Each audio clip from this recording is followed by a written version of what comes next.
நண்பா, நேற்று வந்து நான் ஒரு வீடியோ போட்டிருந்தேன், வாழ்க்கை இப்படியே பேர் சார் அப்படின்னு சொல்லிட்டு. அதுக்கு வந்து கோக்கான்னு சொல்லிட்டு ஒரு ப்ரோ வந்து கமெண்ட் பண்ணியிருக்காரு, இப்படிதான் போகணும், விருப்பம் இருந்துச்சுன்னா இரு அப்படின்னு சொல்லிட்டு கமெண்ட் பண்ணியிருக்காரு.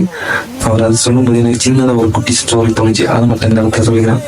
அது என்னன்னு கேட்டிங்கன்னா, ஒரு பெரிய குளத்துல ஒரு 2 மீன் வந்து ஃப்ரெண்ட்ஸ் ஆகிட்டு. அப்போ திடீர்னு ஒரு நாள் அந்த குளம் வத்திட்டே வரும்போது அந்த மீன்ல ஒரு மீன் வந்து சொல்றது, அதான் குளம் வத்திட்டு வரல, நம்ம வேற இடத்துக்கு போயிடும் அப்படின்னு சொல்லிட்டு.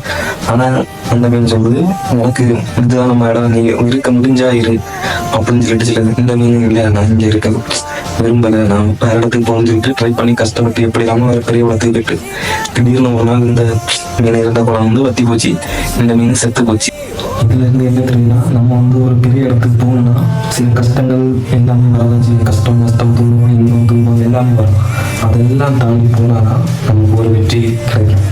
அவ்வளோதான். இந்த ஒரு ஸ்டோரியை நீங்கள் மைண்டில் வச்சுக்கோங்க, யோசிச்சு புரிஞ்சு நடந்துக்கோங்க.